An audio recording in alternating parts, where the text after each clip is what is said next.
In the series of important question for board examination, today we will discuss long answer type question answer of the chapter A Letter to God. And before proceeding, I want to give a reminder कि अगर अभी तक आप लोगों ने इसके short question answer ना देखे हों और MCQs ना देखे हों तो I will link up all the videos in the description box. आप लोग वहाँ से ज़रूर चेकआउट कीजिएगा, ये आपके बोर्ड एग्जाम के लिए काफ़ी हेल्पफुल रहेंगे. तो आइए स्टार्ट करते हैं.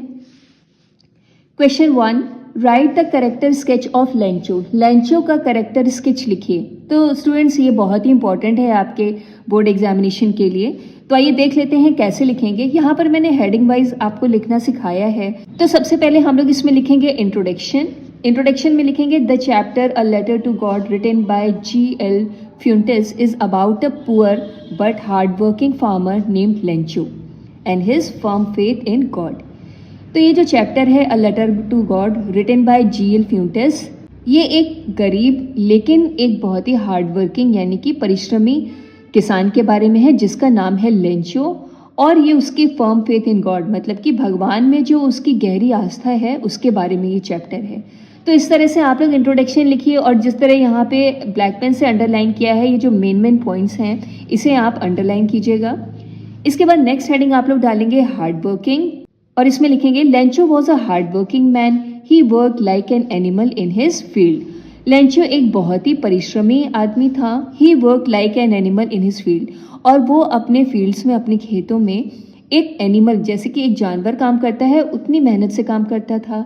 ही was described as an ox of a man, और उसे ऑक्स ऑफ अ मैन मतलब कि एक आदमी जो कि बैल की तरह है ये कह करके उसको चैप्टर में डिस्क्राइब भी किया है. नेक्स्ट है ऑप्टिमिस्टिक. ऑप्टिमिस्टिक मतलब होता है आशावादी.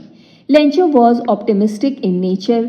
लेंचो अपने स्वभाव से ऑप्टिमिस्टिक था मतलब आशावादी था. Hello storm destroyed his corn field. Hello storm यानी कि ओले वृष्टि ने उसके कॉर्न के खेतों को नष्ट कर दिया था. But he did not lose his hope, लेकिन उसने अपनी आशा नहीं खोई.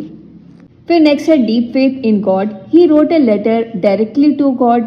अब भगवान में उसकी गहरी आस्था थी और उसने जो है डायरेक्टली मतलब सीधे जो है भगवान को पत्र लिखा. A bold act showing his faith in God. ये एक बहुत ही बोल्ड एक्ट था जो ये दिखाता था कि भगवान में उसकी गहरी आस्था है. He believes that God would help him, और वह विश्वास करता था कि भगवान उसकी मदद करेंगे.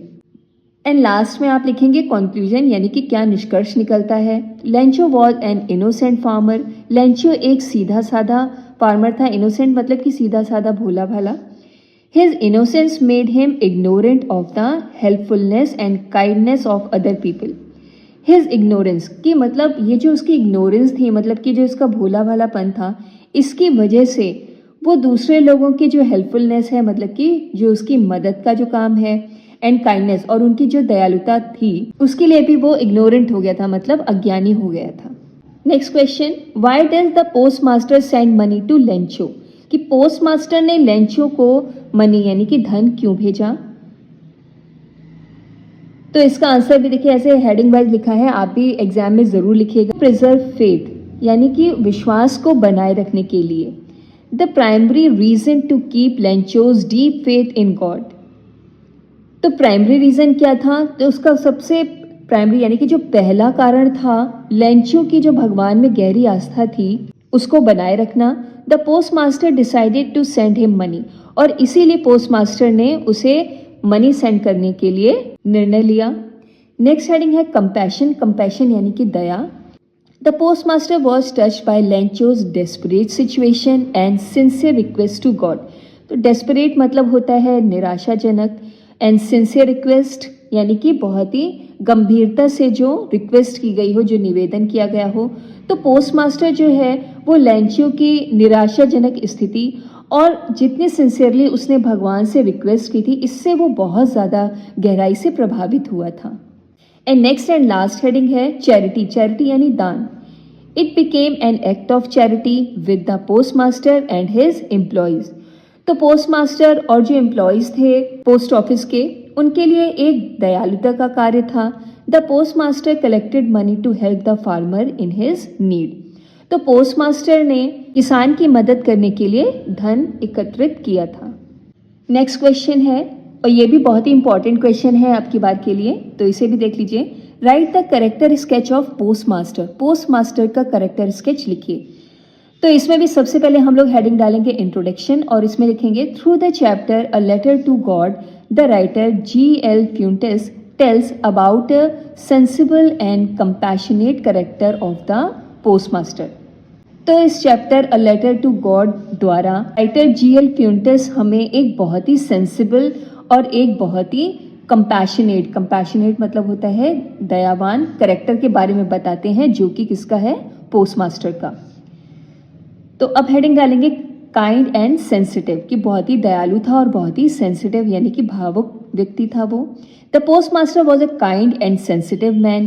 पोस्ट मास्टर एक बहुत ही दयालु और भावुक व्यक्ति था। He understood the problem of Lencho and got ready to help him. उसने लेंचो की समस्या को समझा और मदद करने के लिए तैयार हो गया।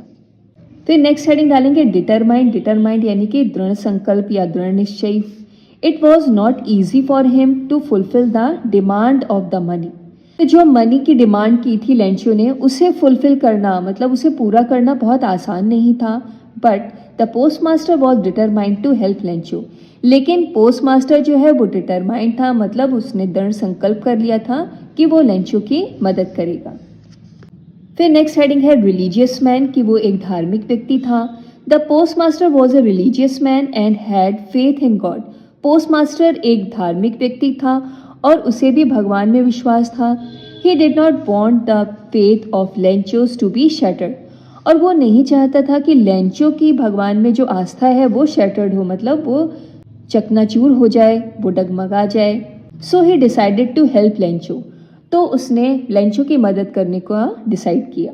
एंड लास्ट में इसमें भी कंक्लूजन लिखेंगे यानी कि निष्कर्ष। Thus we can say that the postmaster was a kind-hearted man।